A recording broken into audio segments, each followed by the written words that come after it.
Just a quick vlog. I think I'm doing it this way. It's faster to upload doing it on this than it is the normal. I've got less data anyway. So a quick vlog on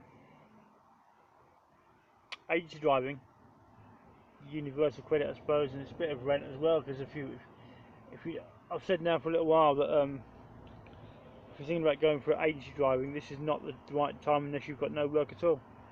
Because it's a bit quiet. Some might have a bit of work. I had a few hours last week,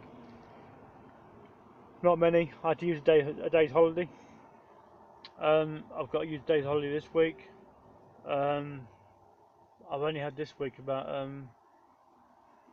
had about 12 hours last week and 8 hours this. This is agency driving for you.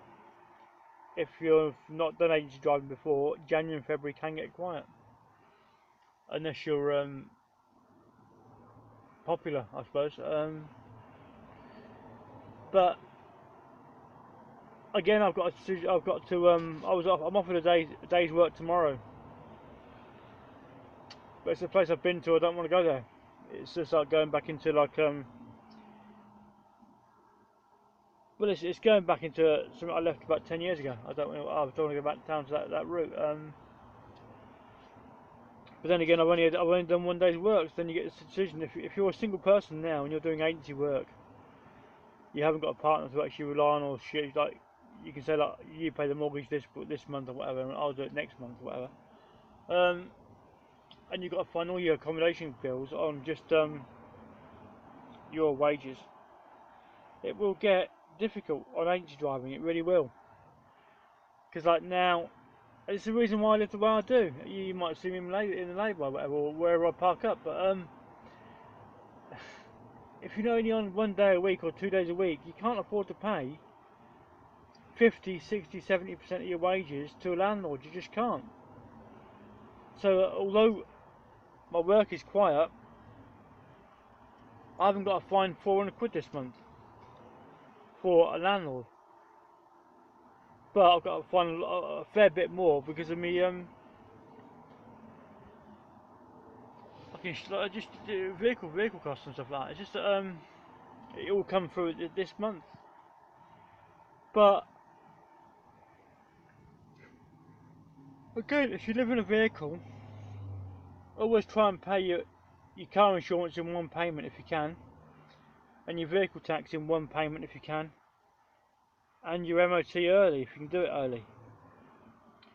It just saves a lot of flipping hassle if you can do it that way, and then use the payment method monthly as a last resort.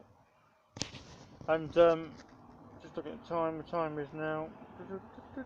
Yeah, on the video.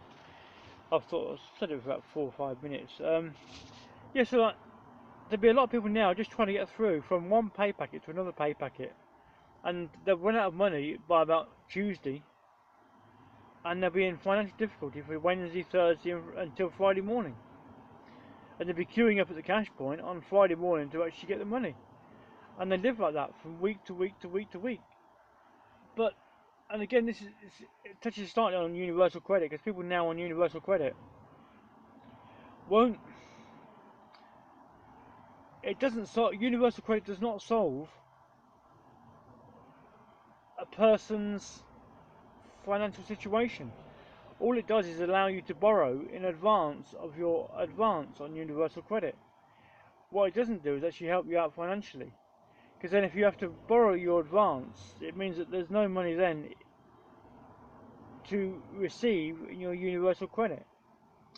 People assume that you can borrow an advance of about 317 quid or whatever it is, and then you still get your universal credit, which is not the case.